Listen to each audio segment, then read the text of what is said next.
This RealAg Radio podcast is brought to you by high-performing carbine insecticide from FMC. Carbine insecticide delivers fast, selective, and extended control of aphids in alfalfa and pulses, leaving beneficials like lady beetles to help in the fight. Ask your retailer today. It's time for RealAg Radio on Rural Radio Channel 147 on Sirius XM.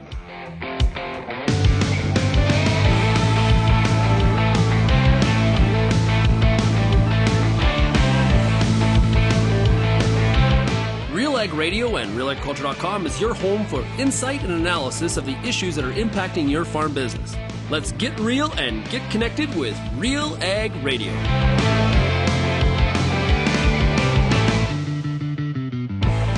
Welcome to RealAg Radio here on Rural Radio 147, Sirius XM. Shaun Haney, your host here on this Thursday edition of the show. Thanks so much for making RealAg Radio and Rural Radio 147 a big part of your workday. And a big shout out to everybody listening out there on the RealAg Radio podcast. Well, today it's Thursday, which means it's a Farmer Rapid Fire. And the Farmer Rapid Fire, of course, is brought to you by Pioneer Seeds Canada. For more than 90 years, Pioneer has developed and tested products to meet your local challenges with new Z-Series soybeans, new Optimum Glide canola, top-performing corn products, and industry-leading traits and technologies to maximize your yield potential. Pioneer's on-the-ground teams can help you get the right products for your fields. Visit pioneer.com/Canada to learn more. Well, today on the show, we've got a great group of producers. This is going to be a lot of fun.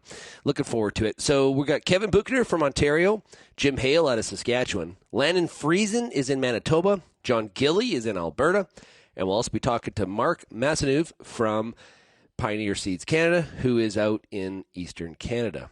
If you have any feedback on today's show, you can send me an email, shaney@realagriculture.com. You can also find us across all the different social media platforms, or you can call the RealAg feedback line, 855-776-6147. And we take the Farmer Rapid Fire into Brownsville, Ontario. Of course, Farmer Rapid Fire is brought to you by Pioneer Seeds Canada, and we're talking to Kevin Buchner. Hey, Kevin, how's it going? Pretty good. How about you, Shaun? Hey, man, pretty good. So what's happened on the farm this week? We're heavy into renos, so we're switching from a parlor over to robots. So we're renoing our barn, and we've been busting out concrete for the last month now and pouring new concrete and building the rooms, getting ready for them. Are you doing most of this work yourself, or do you got a contractor come in? We have a contractor, but the easy part is the renos. It's keeping cows milking is the hard part. So we're working around him and constantly helping out whenever we can. Yeah, so how are you doing that? Because, you just can't shut it down. You got to milk those cows on a daily basis. So how are you making all that work? A lot of spare gating. We've been pretty much moving the cows into the parlor every which way possible. And we're losing a couple of stalls and everything, but it seems to be working out all right, and just trying to work around him, and he's pretty patient with us too, so we're both working through this. Cool. And when is the project supposed to be completed? Hopefully 2 weeks, and then we'll have the push and everything, but it'll probably line up perfectly with our busy planting season too. Yeah. Isn't that always the case that these things tend to collide and sort of run into each other? So I'm sure that'll be fun trying to manage all that at the same time. Oh, yeah. Just look forward to the future where hopefully things are a little easier. One of the big dairy stories right now, of course, is the situation with avian influenza and the impact it's having on some dairy herds in certain parts of the United States. As a Canadian producer, have you been tracking that? Yeah, and I have. Obviously, I'm on Twitter pretty constant, and I see updates every once in a while. And then, yeah, it's something that's always a concern in the back of your mind. And we have a healthy relationship with our vet, so we are talking kind of biosecurity measures and everything. Just we're fortunate that we're a closed herd, so we're not buying in cows like some dairies, but there's always risk for disease getting onto the farm, so it's something we are paying attention to. Yeah, you're a closed herd, but you still got birds flying around, right? So there's like that's kind of the part of it that from a spread standpoint, that trying to get a rope around it is easier said than done. yeah, it's definitely a lot different than all the other diseases that we have dealt with in the past. Yeah. So have you made some biosecurity changes on the farm? Pretty much we're just scrubbing in and out as much as possible. Nothing too crazy so far. Like I said, the reno has been kind of main priority, and that's kind of just on the back burner. In the back of our heads is a concern too. Yeah, yeah. Are you ready for planting? Not really, but I don't have a heated shop, so I like to work in the spring on it, and I've always been of the opinion that saves me from getting on the field too early. Any changes to the crop rotation? Nothing really. We've been sticking with Roundup alfalfa, which has been pretty good. We are enjoying that. It's keeping our fields a lot cleaner, and we're able to put away a high-quality feed, or way more high-quality feed than what we were used to. How long you been doing that? This will be our 4th year now, and we're finally kind of figuring out all the kinks from it. And we've actually tried putting alfalfa or oats when we plant the alfalfa originally, and then we get a good crop for our heifers there too, kind of a mix of them. Okay. So you got Roundup Ready alfalfa, do you have to deal with any glyphosate-resistant weeds? And if so, how do you manage those? So I guess pretty much rotation. We try and keep at least 4 crops going, and then just rotation of herbicide also, just trying not to go into that field with the exact same chemical more than once.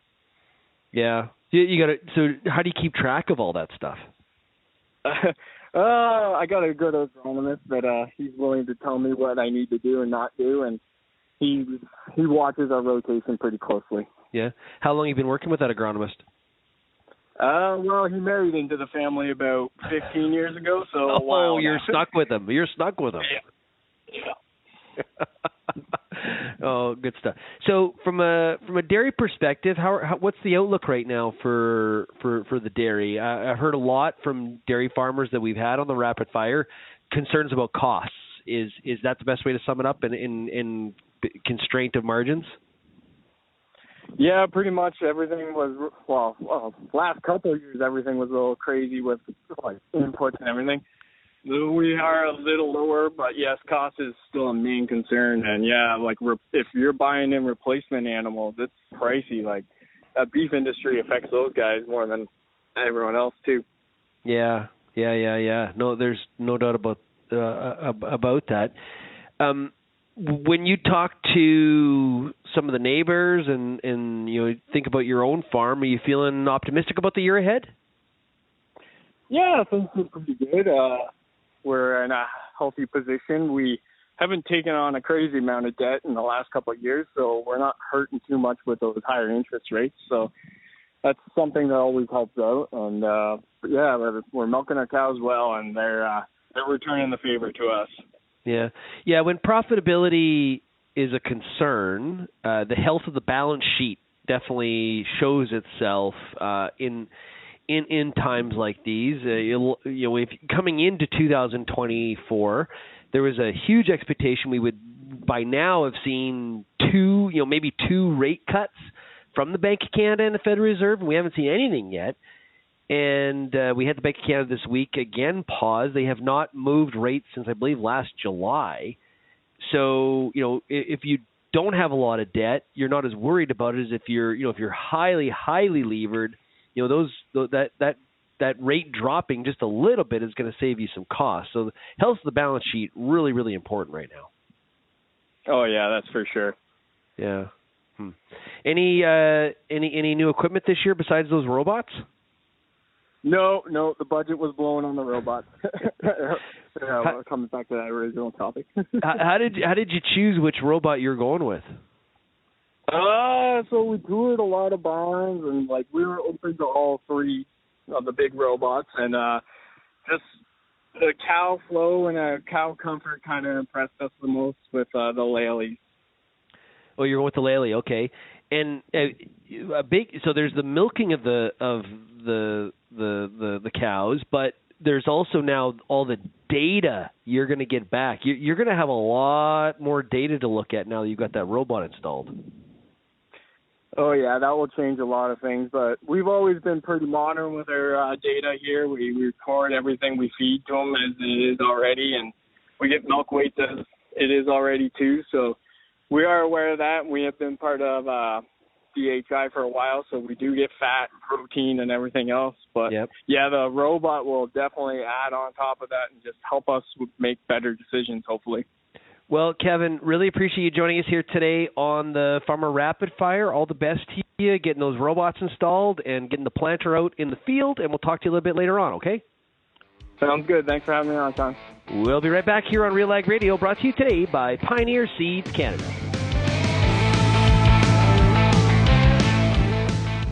We're now going to discuss Pest and Predator Podcast. Joining us right now to talk about Season 5 is Dr. Megan Vankowski. She is with AAFC in Saskatoon. So what can listeners expect here in Season 5? Well, a whole bunch of different topics are going to be discussed by entomologists from across Canada. Myself and a couple colleagues, we recorded a podcast about potentially invasive species to the prairies, which are something we want people to be aware of and watch out for. Dr. Maya Evenden is recording a podcast about the ecology of fear and how just the presence of an enemy, of a predator or a parasitoid can impact a pest. It doesn't have to be a direct relationship. It can be indirect.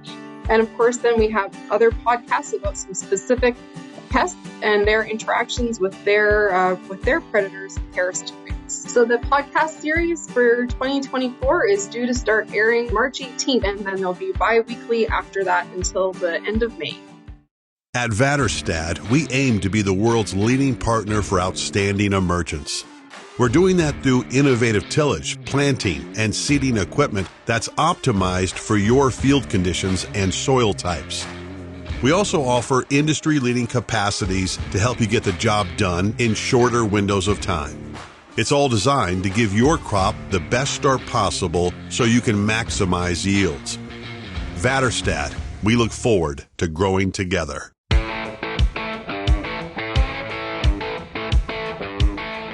And welcome back to RealAg Radio, brought to you by Pioneer Seeds Canada. We're doing the Farmer Rapid Fire, and our next stop is Crystal City, Manitoba. We're talking to Landon Friesen. Hey, Landon, how's it going? Good. Yourself, Sean? Hey, pretty good. Well, hey, last time we chatted, you were dealing with some pretty significant health issues. Like, before we get into the farming, I got to ask you more important stuff. How are you feeling? How are things going? I'm good. Yeah. Surgery went well and recovery's been good. And I would say I'm back to 100%. I'm not sure if my wife would agree, or I don't know. I feel like I'm back to 100%. So yeah, no, it's been good. Almost like a new lease on life, probably. That's right. Yeah. Yeah. Well, good for you. I'm very happy.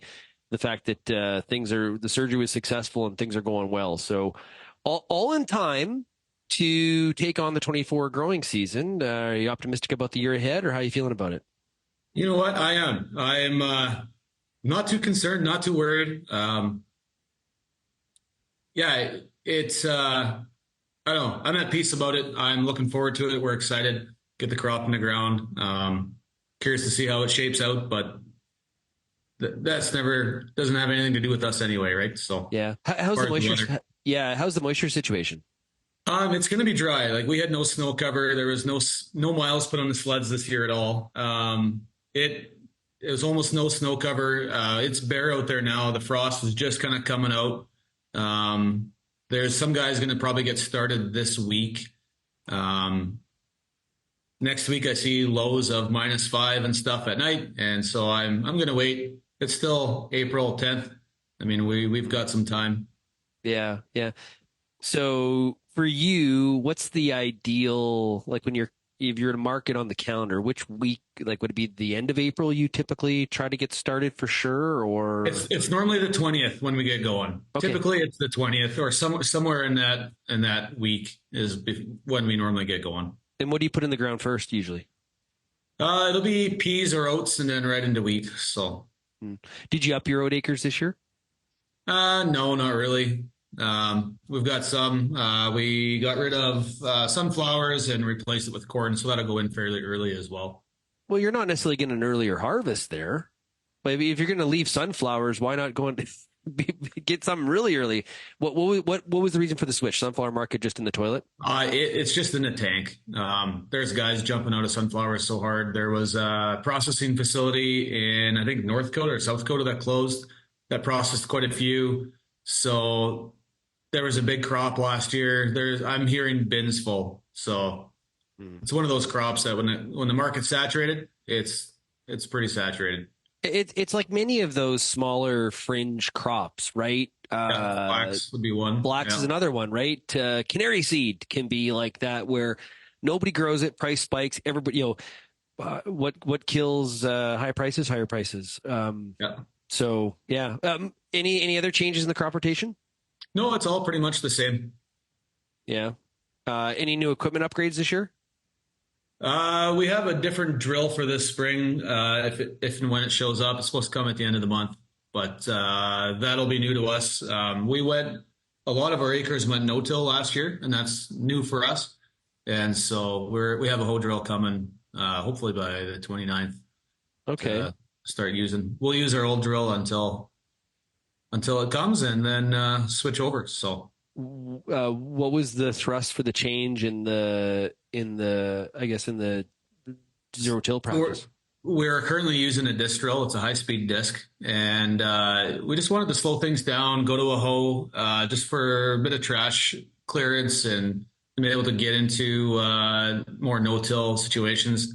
Our disc drill can struggle with hairpinning, and when you have higher residue, it's not ideal, but every drill will have their downside, and I'm curious to know our agronomists are going to hate us now because we've had such smooth fields, and now we got a hoe drill coming. They're going to love that, but yeah, it's a change, some learning. Yeah. And when you say slow things down, speed of the tractor that's what you're referring to. Yeah. So before we were seeding at 7 to 8 mile an hour, and now we're going to be going 4.5 to 5, and we're going wider, bigger tanks. So we're just looking forward to just slowing it down. Hopefully doing a better job and better emergence. So do you use dry fertilizer or liquid? We are all dry in spring. So we're a one pass. Yeah. Have you ever looked at liquid? We used to use liquid. Oh, you used to? Oh, so you've moved. Okay. Yeah. What was the cost, the reason for the change, or what happened? Cost and logistics, storage. We enjoy storing dry fertilizer. It's easy to do. You can store it for a year with no problems. And liquid was good, but there's so many logistics involved. A lot of weight, moving stuff around just to get the same amount of pounds. So yeah, we just found that when we went all dry, it was just it was a little more relaxed. When you look at the spreadsheets of all the crops, and obviously yield and price are going to determine P&Ls of all these crops, but as you kind of budget things out right now and the numbers you've punched in, what kind of looks like the most optimistic from a margin standpoint? Is it corn, or what is it? It's edible beans for us. Oh, cool. Okay. They're looking pretty good. Now I hear that acres are going to be skyrocketing, and you can only contract so many. So, if you have a 2,000 pound crop or a 2,500 pound crop, and you can only sell the first 1,000 pounds, which we have, then that's a lot of crop that could get pretty cheap. But at this point, it's looking pretty promising. Yeah. And the big one is if you can take care of the weed control, right? That's the big. My perception is that people don't tend to bounce in and out. It's kind of part of your plan for a while. It's kind of people say that canola is a princess crop. I would say that canola has nothing on edible beans. There's a lot of scouting, a lot of checking, a lot of spraying that goes on just to protect that quality and whatnot. High risk, high reward, I guess. But yeah, it's not a crop that guys will just jump into and try and then try for a year because it was easy. But no, we've been growing them for almost 8-9 years and been pretty happy with how they've turned out. And yeah. And is the pricing set in those contracts, or do you get opportunity to lock in at certain times? You can lock in at certain times, and typically it's first 800 or 1,000 pounds out where we are now. I'm not sure. Ontario maybe be a different ball game where I know they grow a lot more yield out there. Yeah. But we're just direct harvesting them like soybeans. Our ground isn't fit to undercut like the Red River Valley. So we just direct combine. And I think that's becoming more popular. But there's definitely some header loss. So then, I mean, that can be stressful too when you can see a white bean on black soil. That's hard to see, but it happens. Yeah. And you mentioned trash management earlier. Why is that such a factor for you? Just for people that aren't familiar with your area. I'll use wheat and canola, for example. We can grow some pretty big crops of wheat and canola, and it can get pretty rank when that straw is that long. I mean, you're trying to process it through the combine the best you can, and you're cutting really low. But you want it to break down quick. We've always just been a big fan of using all the knives we can to chop it through the combine, and it just flows around air seeder shanks better. It'll flow around everything better if it's just cut small and managed. So yeah.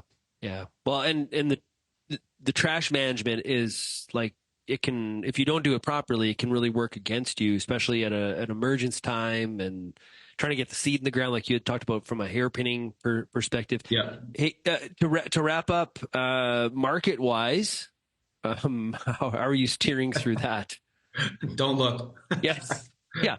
Well, I'll say this. We have very little new crop sales. Normally we try to have a certain percent of our crops sold by spring seeding for fall. And at this point, all I've got sold is my edible beans, and which is fine, but I would like to get some wheat and canola sales yet as well before seeding or before harvest, at least, I guess. But yeah. Do you use all production contracts, or do you ever dabble into things like options and things like that, or? We've talked about using some marketing tools, and we've had pretty good luck doing what we're doing, and it's worked for us quite well. And it's hard to give that up for a chance at something a bit more. I mean, you're not always going to sell at the highs, and you just got to know your spreadsheets and what your costs are and what you need to sell for. So.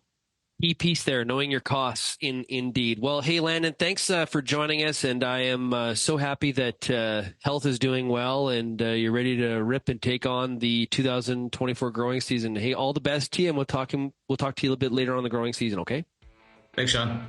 We'll be right back on RealAg Radio, brought to you by Pioneer Seeds Canada.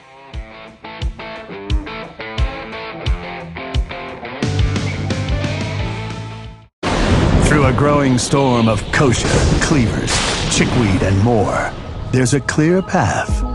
Introducing Oxbow, a versatile cereal broadleaf herbicide that gets the job done. Powered by Duplisan technology, Oxbow is your workhorse on resistant kochia and other tough weeds. With flexibility in timing, rates, and recropping options, your path is clear.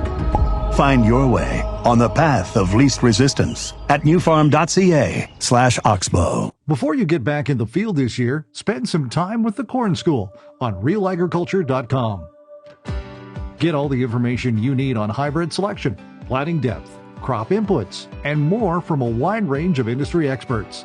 A massive library of video content is available on demand when you need it most. Spend your time outside of the field, inside the classroom, with the Corn School on RealAgriculture.com. Peter Johnson at Wheat Pete, RealAgriculture.com, and what an opportunity! Oh my gosh! You think you can't grow better wheat? You are absolutely wrong. We're going to show you how to strive for those record wheat yields that they get in the UK and in New Zealand. You can grow 150 bushel wheat. I'll show you how. Catch Wheat Pete's Word every Wednesday on RealAgriculture.com or download the podcast on iTunes or Spotify.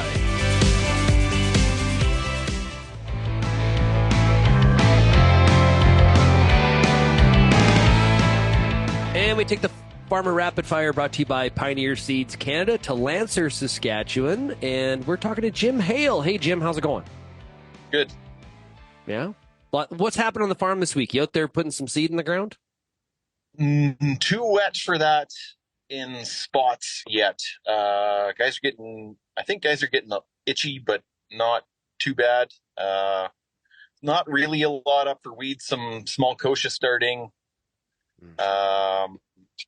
But yeah, it's a little too more it's a field conditions than anything. I think otherwise guys might be anxious to get going, but I'm actually hauling grain today, which involves a grain cart and a mud hole, and it's been lots of fun. Hey, you mentioned kochia. I was talking to Dr. Charles Geddes earlier this week for a wheat school, and we were talking about resistant kochia. How big of a challenge is resistant kochia on your farm? Huge. I assume every kochia, all the kochia we have is resistant to at least group 9 group, somewhat group 2. I've actually had some pretty good luck with the solo component of Viper. Like the cleanest fields I had last year were pea fields from the year previous, or we had carryover from solo. Even having a little bit of trouble getting it under control with a dicamba. So yeah, I haven't explored the any issues with Floxapure yet, but kind of burying my head in the sand with that one. So interested in some there'll be probably it'll be either Authority or Valterra or Fierce. Lots of multi-group concoctions go down for burn-off out here. Yeah, and really trying to do that herbicide layering. So there's the tank mix, and then there's the herbicide layering, and just trying to come up with any strategy that you can. And the trouble is that kochia just comes in flushes. It's not like it's just one round of it. You're battling it through all the early stage of the growing season, and sometimes even into harvest, unfortunately. Yeah, and I know there was some there was a discussion about the ultra early seeding and the fall control is the best. Well, you can't always get like I don't know how you do fall control. Like saying you can do fall control for kochia is fine, but it's still going to spread seeds in the spring anyways, like through the winter and in the fall. So you almost have to do that like late summer, because you don't know that it's like you could get transfer from another field. You could get, that stuff moves. It's not like it stays put particularly. So it's a little trickier that way. That's definitely our biggest weed issue by far. Yeah. How's the moisture situation there in Lancer? Drier than last year. We didn't get the late snowfall that we did last year. Way less water in low spots. Generally, I would say drier than maybe the last 2 springs. Really? Yeah. And relative to you're in an area where you're farming for drought, like for the most part. So where does that sit things from a crop emergence standpoint once you do get seed going? I think there'll be like it's looking more like later on moisture issues. I think the initial moisture will be fine. I shouldn't say drier in a fact that it's dry. It's just that like all that surface moisture is gone. Like there's no water laying around really. So I'm assuming that means that it's all that moisture's been getting pulled down into the soil itself, not running off. We had kind of a flash melt for a while, and then it slowed down. So I think we didn't get a lot of surface runoff, and we didn't have a lot of frost in the ground to start with. Yeah. It just wasn't probably moist enough in the soil for it to actually really freeze at all. I always, my gauge on when the frost comes out is when I can hear frogs in the slough, and that was April 1st. You had to work in something like that. Okay, what's in the crop rotation this year? Any changes? Last year I didn't have any pulses in because it was kind of a hold-on drought year, which was when as the prices for pulses went was definitely a bad decision. So small green lentils, chickpeas, green peas, hard red wheat, and durum, and maybe some canary seed. Green lentils and green peas, those are two of the better markets, Jim. There's opportunity there if you can get quality. Yep. That's the game plan. Yeah. Now, were you on seed early with that plan? Because I imagine seed for both those is going to be pretty tight. Green peas I had on hand because I'd had them before, so that was no problem there. I talked to my the people I'm getting my green lentils from in October, November, and they were tight on supply then, and they were dear. That's a spicy bill.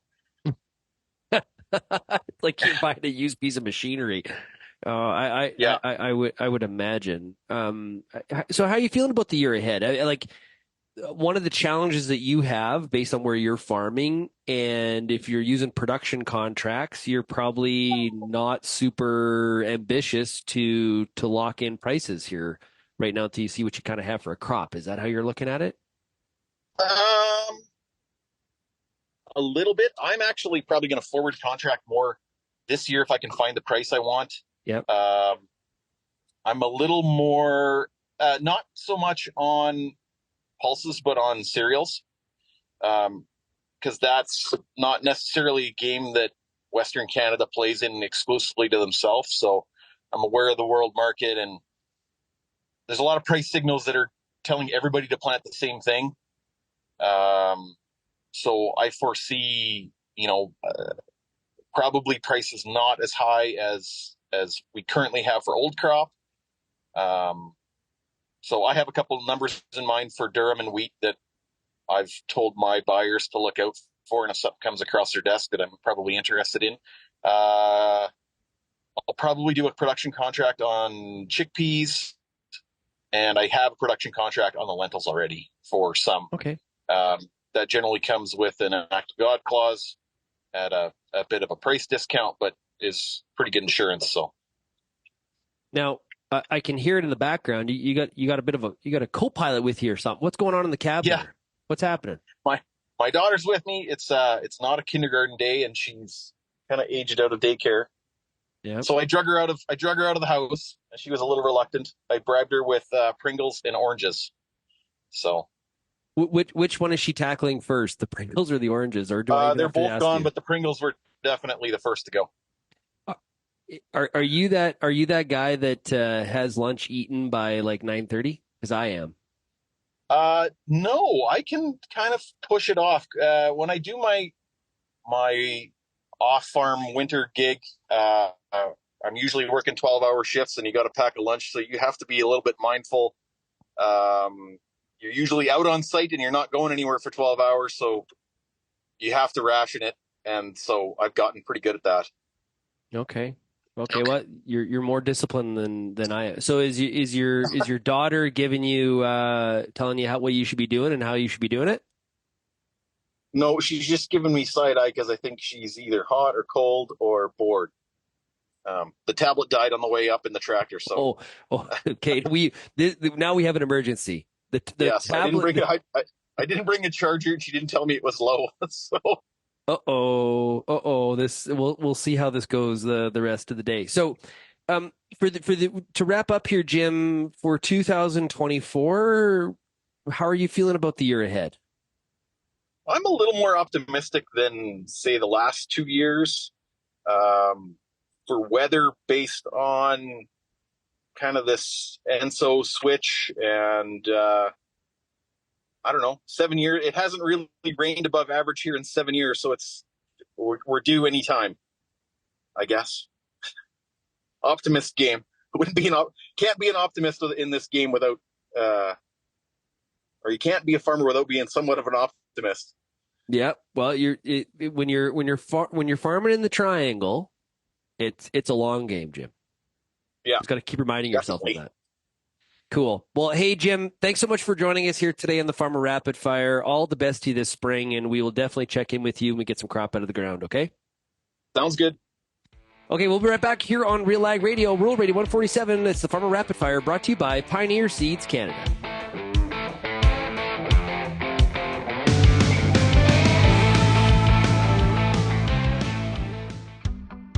Does your N stabilizer contain an active ingredient load high enough to be agronomically effective? If not, it could be costing you time and money. If you're putting down a nitrogen stabilizer, put your trust in Koch Agronomic Services. Solutions like Super U, Tribune, and Anvil. Each delivers high active ingredient concentrations that low-rate products just can't match. Compare how imitator products stack up to agronomically effective solutions at defendyourn.ca. Hi, I'm Bernard Tobin, host of the Soybean School on RealAgriculture.com. Throughout the year, on the Soybean School, we'll bring you timely agronomic video content from planting to harvest, from the latest agronomic research to the latest in production technology. Check out our massive video library on YouTube, RealAgriculture.com, or download the audio podcast versions wherever you get your podcasts. The Soybean School is brought to you by BASF and Syngenta Canada.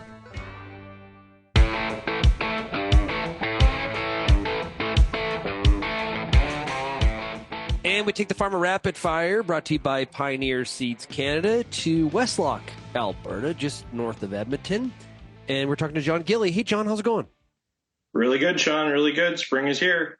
Yeah, is it feeling like it outside? Yeah, it is. The weather's been nice, but looks like it's going to turn next week. So I'm trying to do more outside stuff this week, and next week maybe we'll work in the shop a little more. Yeah, well, put the hoodies away. Maybe I see you got a T-shirt on, so you're feeling like spring. Yeah. No, the afternoons are T-shirt weather for sure. Need the hoodie in the morning, especially with the wind we've had lately. How's the moisture conditions? Right here, really good actually, but you don't have to go far from here, and it's pretty dry like everywhere else in most of the prairies, I guess. We had a boatload of rain last summer, and it still kind of carried through, so. We had a lot of drowned out areas, and I think it was 22 inches of rain last summer. And if was it not in a pretty confined, like a very short period of time too? Yeah, well, they were 3 and 4 inch events, right? And kind of 1 3 or 4 days after the other, and it just piled on. And we'd have loved to spread it out, but unfortunately, the small area that we're in, and good or bad, I guess we got it. So now we deal with it. So it actually puts us probably in a better situation this spring than a lot of other places. Yeah, like Lethbridge. Yeah, well, you guys got lots of snow now, didn't you? That should we help did. things a lot. Yeah, very much so. Yeah, like I think it's changed the mood. We've seen irrigation districts cut back on the allocations. I think the SMRID was like 8 inches, so it's a pretty significant cut compared to ideally where we'd like to be, or you'd want to be, or where typically it has been. But Mother Nature, the crop's going to get out of the ground, and I think like most areas, that's kind of what I've been hearing from farmers. We're going to be okay in emergence, but Mother Nature's going to need to really cooperate prior to July 1st. Is how a lot of people have put it to me. We all need those June rains for sure.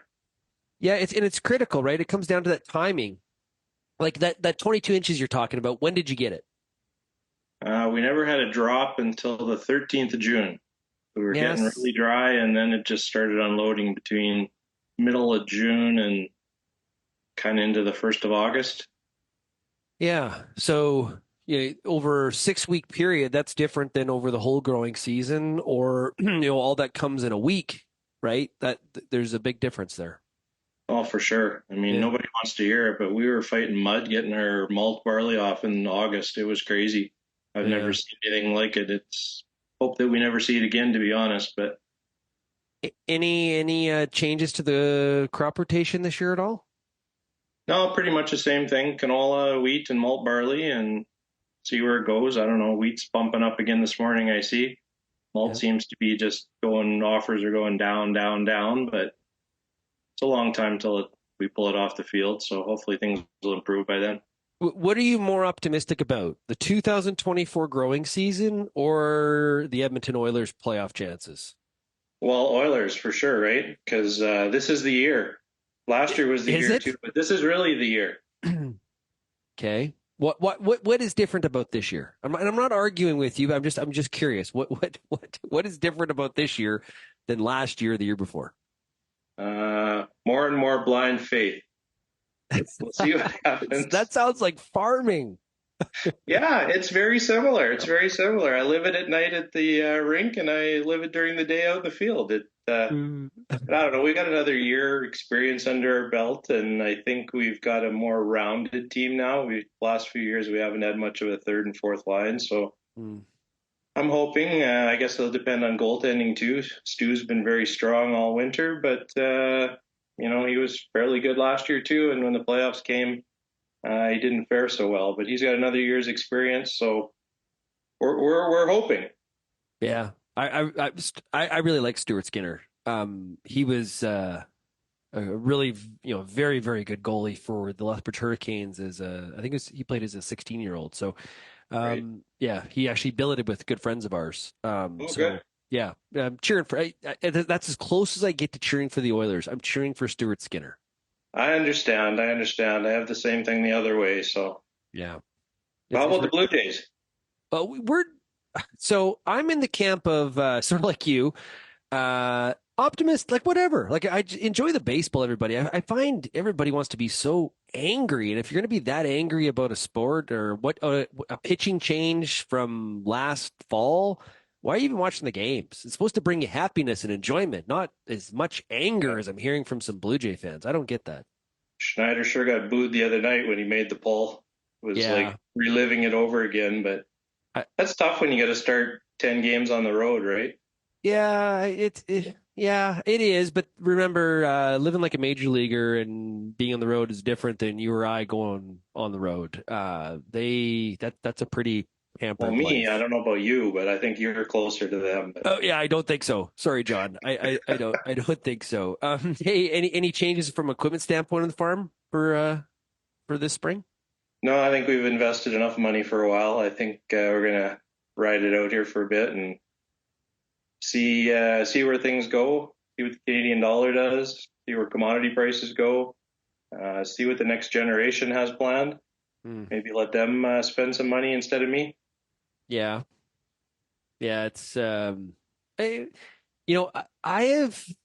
This is like anecdotal, but it seems to me I've had a number of farmers on the rapid fire here lately, and even earlier, Kevin Buchner from Ontario was talking about it.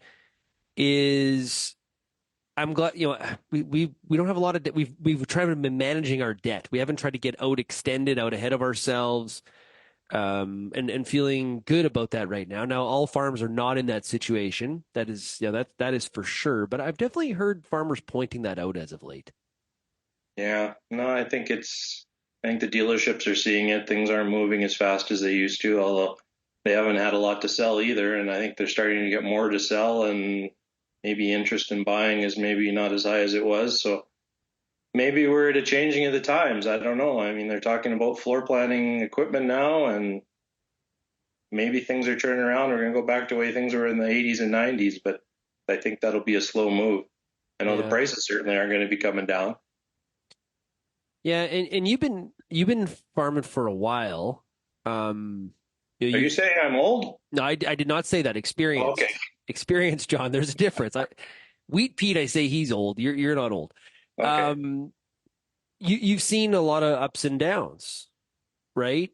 Does this current like the current market environment right now with interest rate, does it remind you of a certain period in your career?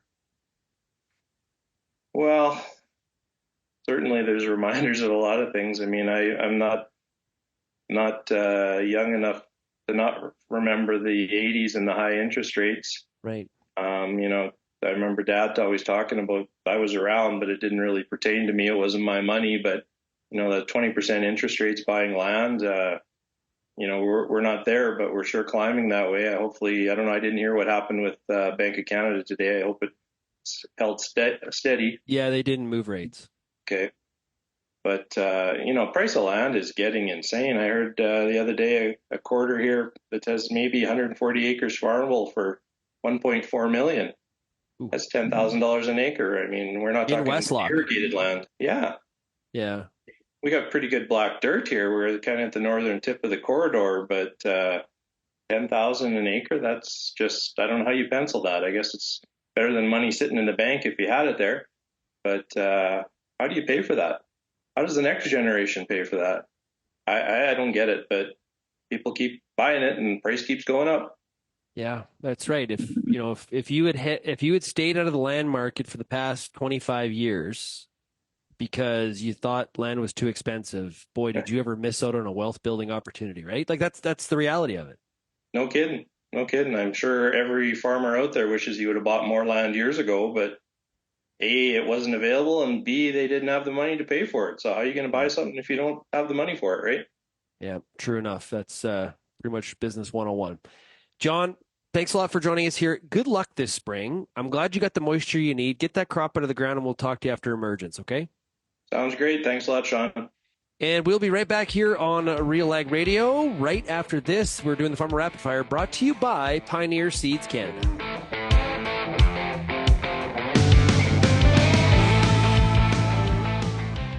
What's next for your fields? At Pioneer, delivering industry-leading genetics drives everything we do. From the scientists in the lab to our local teams with boots on the ground. We are determined to get there first. Developing top-performing products, proven in more growing conditions than ever before. Pioneer. What's next happens here. Visit pioneer.com/Canada to learn more.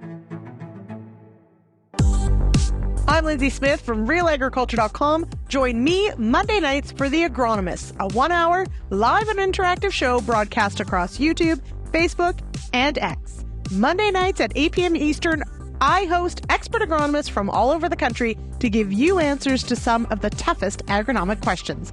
Join us live or catch the replay Tuesday morning. That's The Agronomist with me, Lindsay Smith, Monday nights live at 8 p.m. Eastern.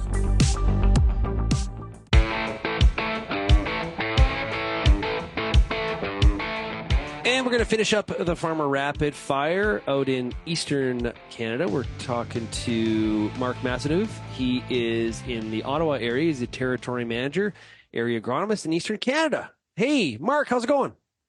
Very good, Shaun. Good to hear from you again. Yeah, absolutely, man. Okay, so now you've been out talking to retails, talking to customers. We're in that sort of that getting closer to that zone here of where the weather has definitely turned much nicer, and now we're just waiting for that soil to be fit so we can get going, right? That's exactly it. I mean, there has been a little bit of scratching around. Obviously, some of the retailers have been busy moving some fertilizer, some spreaders, and getting some of that on spring, and some of the wheat, but also some spring cereals planting has been going on, and some were timing it with a couple of showers and rains, but generally speaking, there's been a lot of ground, especially some of the lighter soils that has been ready for the last week or so. And so there's a little bit more to go. There's obviously less of those types of acres compared to, where I'm from in Alberta, northern Alberta, in the Peace Country, where they're gearing up for some big time wheat planting here, if not tomorrow, for sure by the weekend. And that's on the early side too. So I think, everybody's enjoying that spring anticipation, east or west. And, probably more excited about that. At the same time, some concern around soil moisture. I think we're okay to get going, of course, but you look at some of the forecasts in Western Canada and even Eastern Canada, we're going to, hit some dry spells. But of course, everybody will take a drier spell to get the crop in and get some nice warm rains to warm it up if the soil's not fit or not ready. And I'm sure by next weekend, the 2021st, the petals start coming down and full bore, for that last week of April. Yeah, for the growers that are thinking about, when they're making a decision in Eastern Canada, when to hit the field to put some corn in the ground, and we talk about the soil being fit, but sometimes we don't get to that next stage of what does that really, really mean? And it may have a little bit of a different definition depending on where you are in your soil type and things like that. But for the most part, in generalities, how do you define the soil being fit? There's going to be there's a lot of no-till for one thing. So you definitely want under that crust that things are drying up, not too sticky and gummy. And we do have a variety of soils from sandy soils, but into some really heavy clays too. So that, that seed can be placed properly and have good surroundings, access to fertility and for root establishment. So that's one piece. And the temperature obviously is good, in that 7 to 8 degree plus range. Obviously lower than that for spring cereals, but when we're starting to look at corn and quite frankly, the conversation has changed a lot where the soybean maybe should go in ahead of corn. Soybeans a little more rugged when it comes to being able to fend off some variable soil types, textures, and temperatures, and usually can get off to a pretty decent start when at the same time the corn can be a little bit more finicky. We don't want to mess around too much with temperatures and and some tough soil conditions or some tight soil conditions, and especially in clay when it comes to corn. We want to make sure that it's got sort of its best start. So at times you may also want to consider planting some beans first ahead of corn, but of course everything seems to fare better whether you're east or west, getting your crop in as early as possible, and buying yourself that combine time at the end of the season. Now, you mentioned that you're visiting relatives who farm in the Peace region of Alberta. That is an entirely different landscape than you're used to dealing with in Eastern Ontario. It's night and day. Yeah, absolutely. It's a different, it's a different formula. Obviously, we've got some very intense, intensive farming on acres in Eastern Canada, but especially because we're maybe balancing that with some crop rotation and with obviously the dairy industry being so strong, and especially in Eastern Ontario, they've got some concentrated agriculture taking place on some very high value land, comparatively to some really good soils, and even if they're not the best soils, we know farmers to be intelligent and get to know what they're working with, and that's where we're seeing working with their crop consultants or retail crop consultants or their independent crop consultants, and the education level has moved all the way up. I would say that we're getting our better average yields than we ever have, even in variable soils and various variable levels of intensity as far as fertility goes as well. So, either way, sometimes it's as far as the eye can see, and other times it's you can see maybe a couple hundred acres as far as distance goes, and a little bit more a mix of rural and urban sprawl in Eastern Canada, whereas we've got what seems like an unlimited amount of acreage in Western Canada. A lot of similarities, some differences, but in some cases a lot of similarities as to what the grower, customer, and the retailer is dealing with in these changing times. Honestly, Mark, more similarities than sometimes people acknowledge. People tend to focus on the differences in the geographies across the country, and crop types and farm sizes and those kinds of things. But I feel super fortunate, as like your experience has been. You get to see agriculture in different parts of the country, and I wish more people had that experience. If you're farming in Alberta, canola, wheat, pulse crops, you take the opportunity to go check out a corn bean farm in Ontario, or make it out to the Maritimes and see potato production and things happening there. And other things like those are great experiences, and it's such a diverse country from an agriculture perspective, and there is way more in common than sometimes people make it out to be. It's pretty cool. Yeah, that is true. And in Ontario, we do see some winter canola.